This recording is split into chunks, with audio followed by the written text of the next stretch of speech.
y'all, it's Mikey. Welcome to the farm. Morning everyone. I got y'all on with me today and we are going to do a project today. This is something I learned from my granddad and I wanted to show y'all how to do it. I've never done it before, so it's going to be new to me, but I just know what to do. I have went up to our manure pile and got some manure, and as y'all can see, it is completely broken down into absolutely nothing. It is wonderful soil now. And we have 2-liter drink bottles, which if you look here on the bottom, I have drilled holes in the bottom of them so you can stick your finger down inside of it. It's about the size of my finger. And we are up here at the muscadine vines. I'm going to show y'all a way that my granddaddy taught me that you can root muscadines. It's actually a pretty good way, and I just want to see if I can do it because I would love to get some new muscadine vines growing in that area that we cleared off over there. These vines are getting pretty old, up in years. I know they're at least 30, 40 something years old, and they're kind of dying back and getting a little bit this raggedy looking. We will be getting out here and pruning them back and whipping them back into shape for the upcoming season. But I wanted to show y'all how to root some. So come along with me while we do that. All right, so I have not done everything to them. And what we're gonna do, like I said, I drilled a hole in the bottom of them that you can stick your finger into. And I'm going to cut them.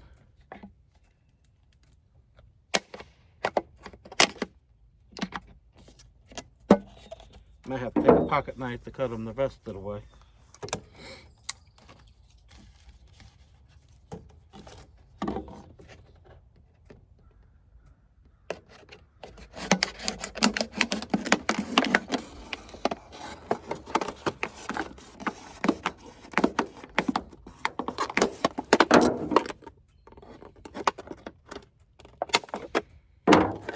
So it is split completely open. You have the hole on the end where the drink top was. And then you have the hole on the bottom, and it's split all the way down. And what we're gonna do is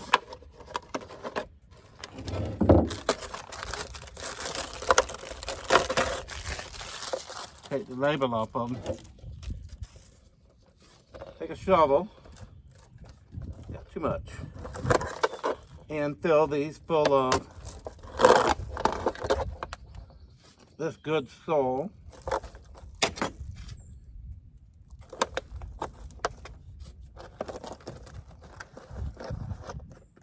And I'm going to take the runners off of the muscadine vines, and you feed the runner in one end and out the other end. And what happens is the runner, just like if it was running on the ground and it comes in contact with the ground, it will start rooting into the ground and create a new plant. So if you actually put it in this bottle, it's going to start a root system inside of this bottle. And the good thing about this is you do not have to come out here and water it. It's already attached to the vine, to the muscadine vine, the main plant. So you won't have to water it. You won't have to do absolutely nothing.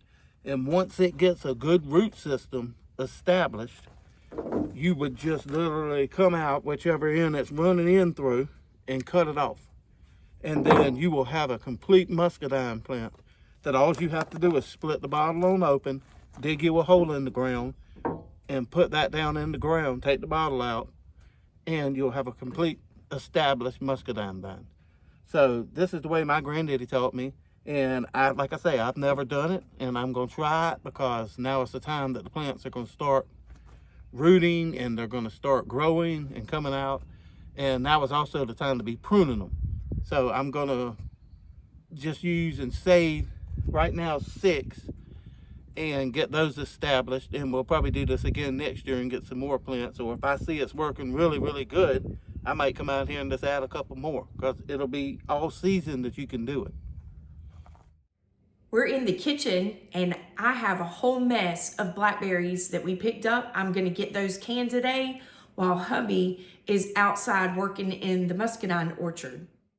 Before I get started, I want to show y'all what I am working with today. And the first thing is my Ball Home Preserving book For any of you that are new to canning or even experienced in canning, this is a great resource to have on hand. I also have my tongs to help me get my jars in and out of that hot water. I've got me a little funnel here. And I'm also working with 1/2 pint ball mason jars. I've used several brands of canning jars, and I always tend to go to the Ball brand. They seem to work really good for me.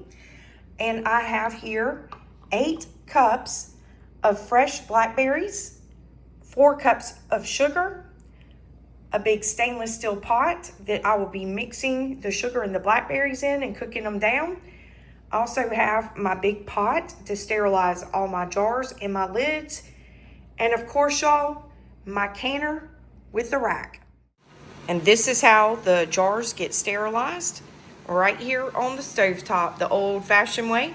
You can do it either in your dishwasher or your oven, but when we redid the kitchen, we took our dishwasher out and everything is washed by hand. But this is a very important step in canning anything right here. You want to make sure that your jars are washed and sterilized. Once my jars are sterilized in the boiling water, I always stick them on a drying rack and let them dry. Make sure that you are checking your lids. Make sure there's no deformities around the seal. And you also want to make sure you're checking your jars. You run your finger around the top of the lid. Make sure it doesn't have any cracks or chips in it. But you want to check your jars really good. We're going to take our blackberries and dump them in our stainless steel pot here. And that's 8 cups of blackberries. And I'm going to take my 4 cups of sugar and dump that in the pot. And I'm just going to mix that around. And what we're going to do is let this sit here for 10 minutes until some of that blackberry juice starts breaking down into that sugar. But we're going to mix this in real good. Get that sugar evenly distributed throughout your blackberries.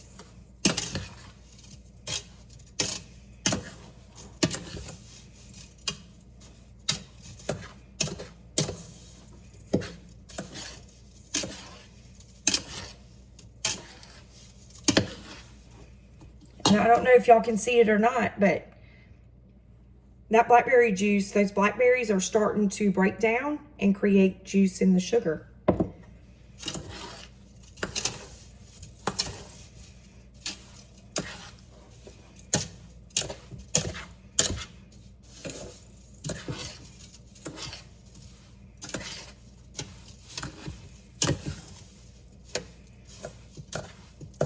So I'm not mushing up the blackberries. I'm just stirring the sugar in there.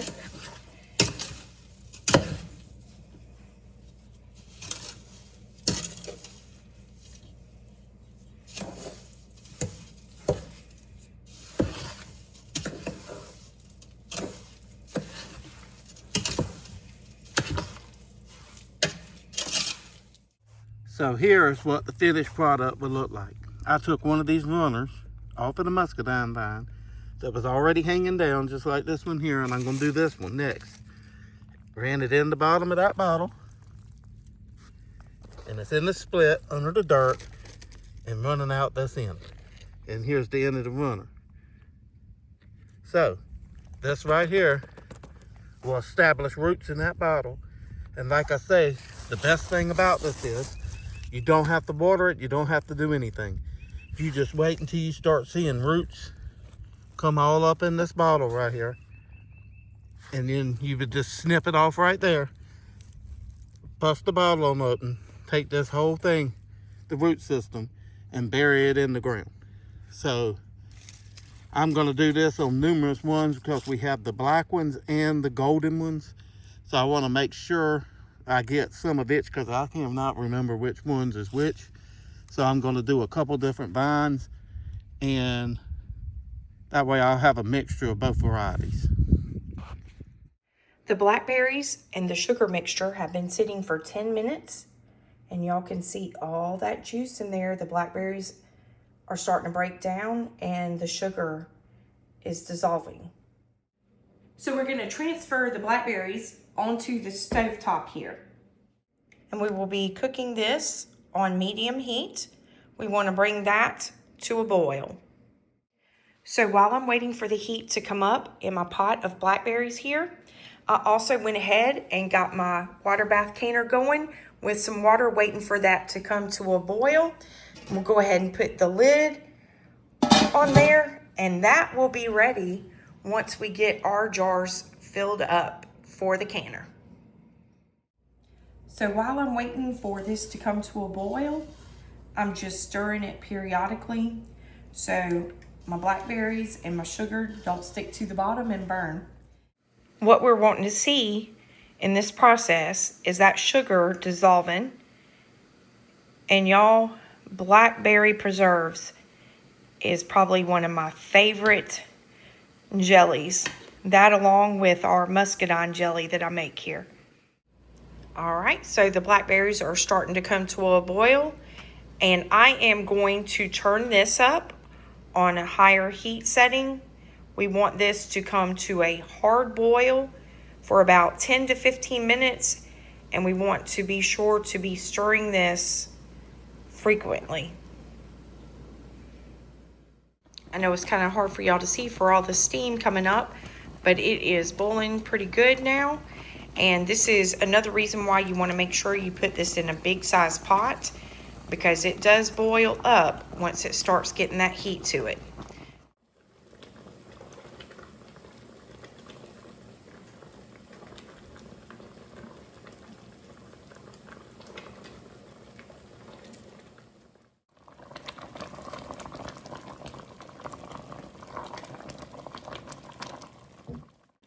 It's been about 15 minutes, so we are going to turn the stove off and take our pot off the heat.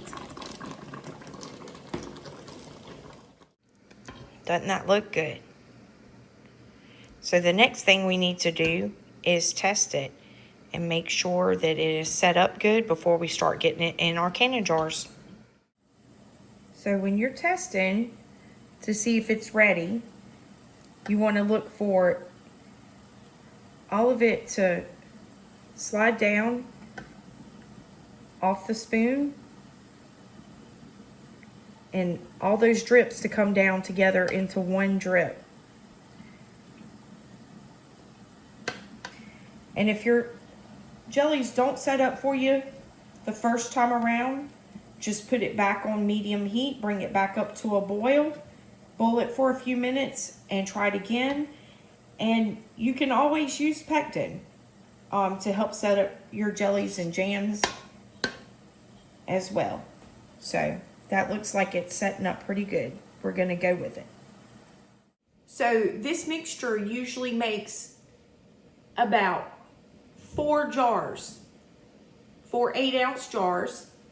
And I always wash and sterilize a few extra jars just in case and go ahead and have those ready.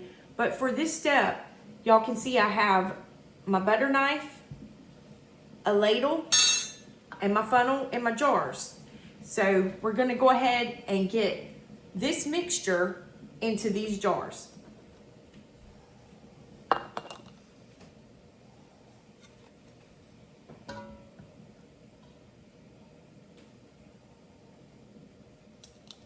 And you want to fill it about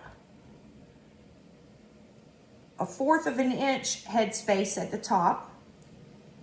So I just start off and start filling, and then I can go back and put more in if needed.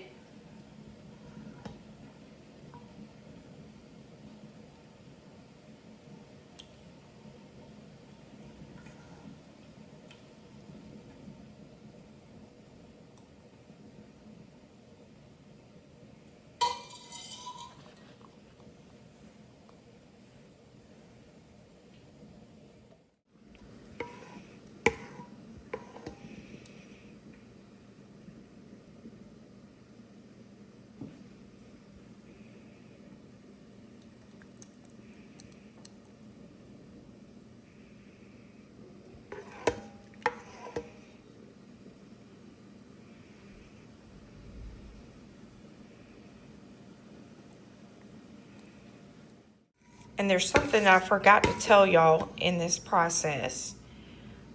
If you have any foam on the top of your mixture, before you start putting it in your jars, you can just scoop out all that foam off the top and discard that.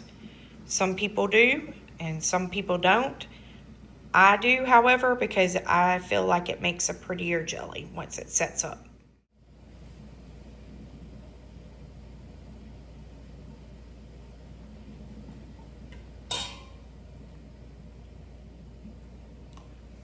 And like I said, you want to leave about 1/4 of an inch of headspace in your jars. So I usually tend to go by that little lip on the jar is where I fill my jars up to.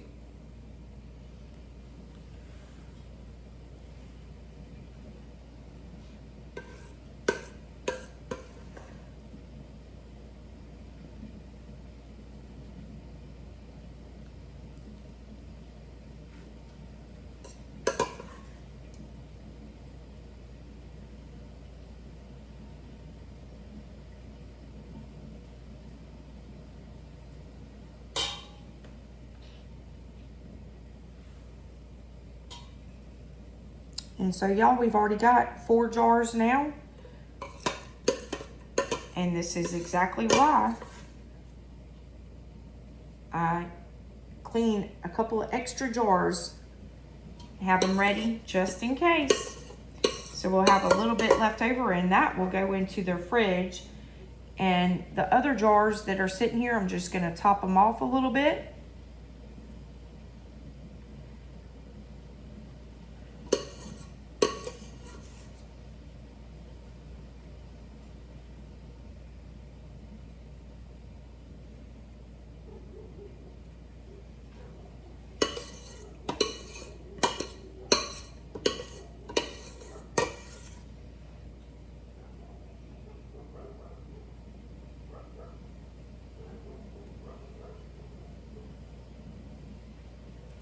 So y'all, it looks like we're gonna be having some blackberry preserves for breakfast in the morning, because this last one right here, I'm just gonna stick that one in the refrigerator.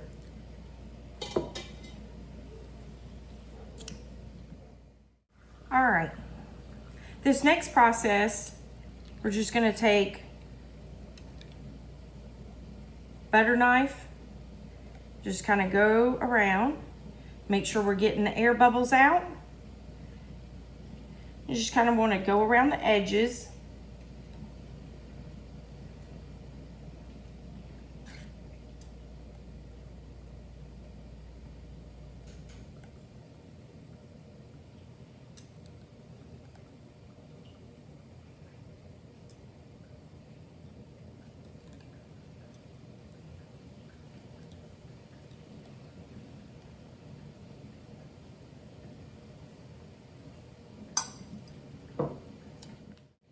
And I've got a damp paper towel. And y'all, this jelly, of course, it's jelly. It can get kind of sticky. So I am going to wipe my jars off from any of that excess jelly that got around the edges or on the top of my rims.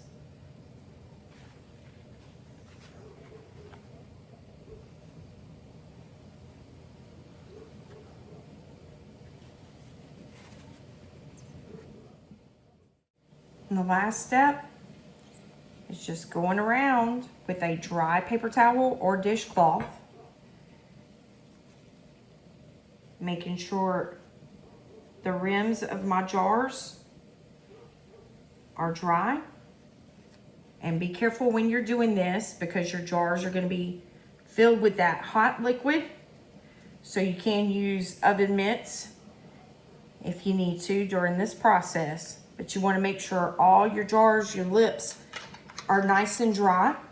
And stick all my lids on. I got a couple extra here. And we're gonna screw them shut, and we just wanna get them finger tight. You don't wanna over tighten your jars.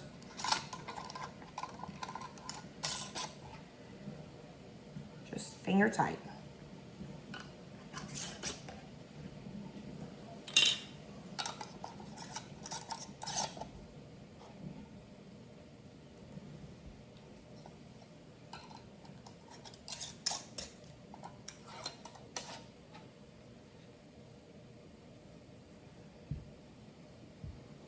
I like to go back and check them just to make sure, just like I said, you don't want to over tighten them.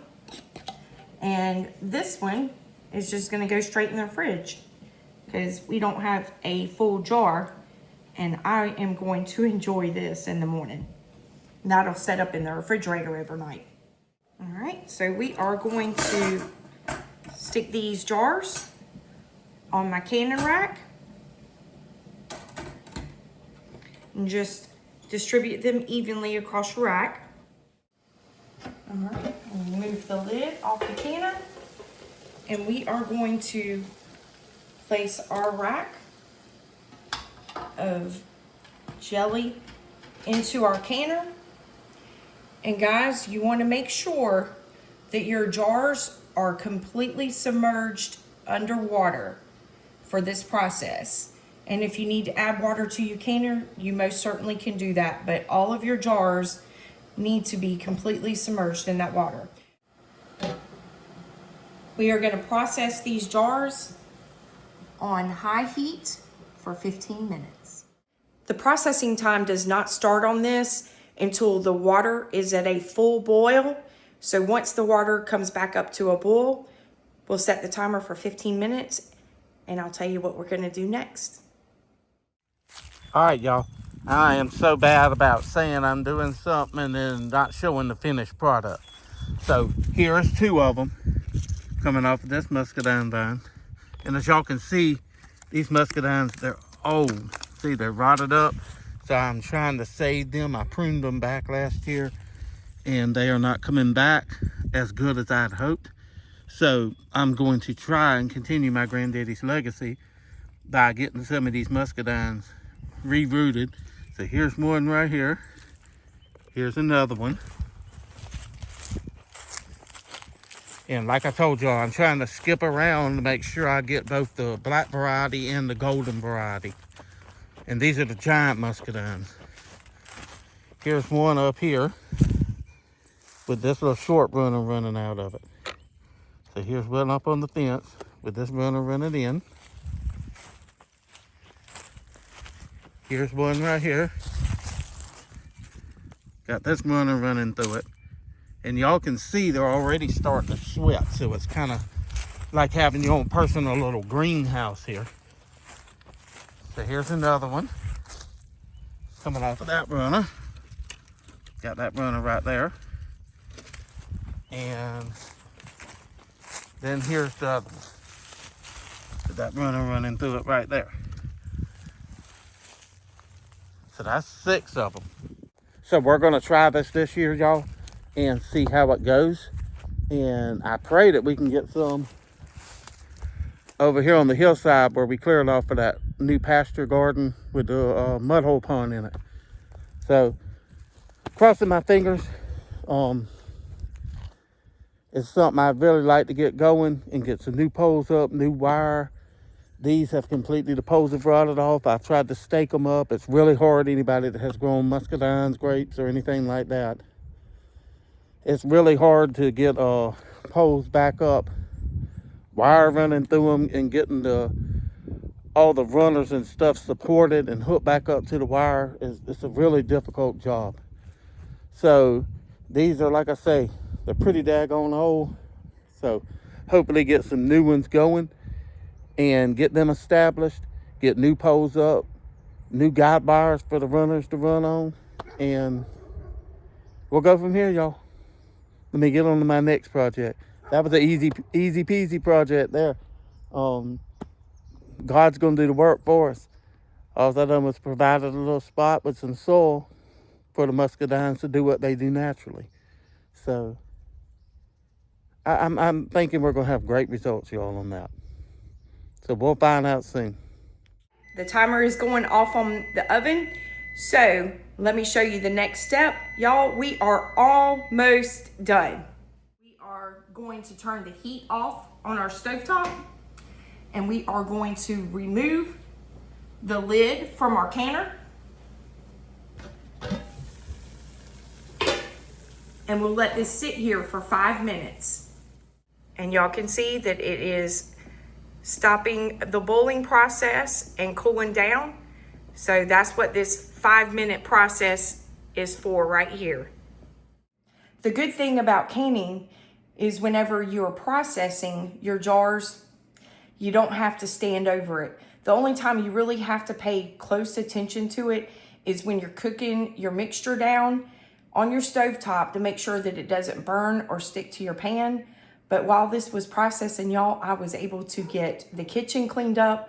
All the dishes are done. Got a load of laundry going and some housework done. So we are killing 2 birds with 1 stone here, keeping up with the farm, the housework and all the chores, and doing our own canning and putting up some food storage for the future. The timer went off for the 5 minutes, so we're gonna go ahead and remove the jars from the canner. And as y'all can see, I have a dishcloth sitting on my counter. These jars are gonna be extremely hot. So you want something on your countertops to put the jars on. You don't want to burn your countertops, y'all. So let's get these jars out and they'll start sealing. So you want to make sure that you have a good pair of oven mitts when you pull your rack out. We're going to grab our tongs.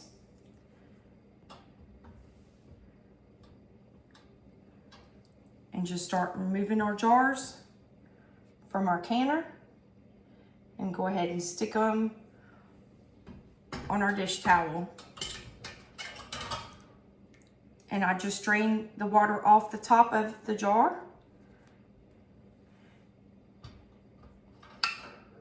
And y'all already heard one is already popped and sealed. When you hear that popping, that's when you know your jars are sealed.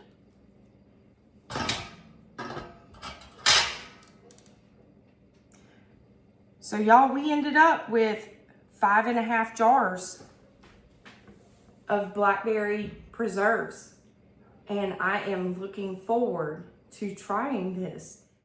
Like I said, this is the no pectin recipe for the blackberry preserves. You can use pectin if you're just starting out. It's a lot easier to do it that way. But I didn't find this hard at all. This, to me, was actually a lot simpler than having that extra step with adding the pectin into it. So, you know, like I said, you just have to do your test, and if it doesn't thicken up like it's supposed to on the spoon, then you just put it back on your burner on medium heat and start the process over until you get it thick enough to start putting it in your jars. And on your jars, you can see how the lid on this one is bubbled up. That jar is not sealed. And it looks like these right here, these 3 are. So we're still waiting on those 2. The top will pop in, and that lets you know when your jars have sealed properly. And if they don't seal, just take your jar and put it in your refrigerator and go ahead and use that one first. Like I told y'all, I am a beginner at all of this, and I was really nervous about canning for the first time when I did, but y'all, it is so simple. Anybody can do this, and this is a good way to get some extra food on your shelf for anything. You always have it available. And I wanted to show y'all, this is my little half jar of blackberry preserves. Look at that. No pectin added.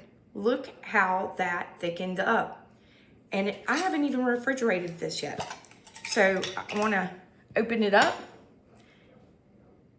and try a little sample, y'all.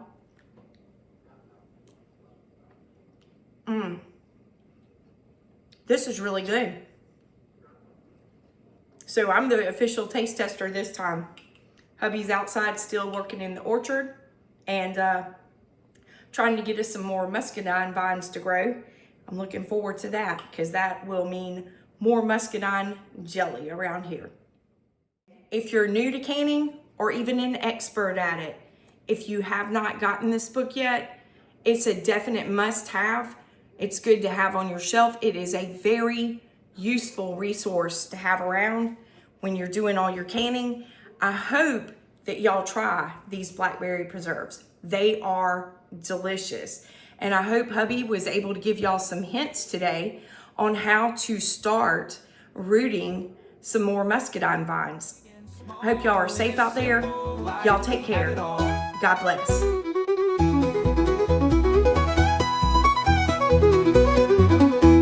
Y'all come back and see us soon.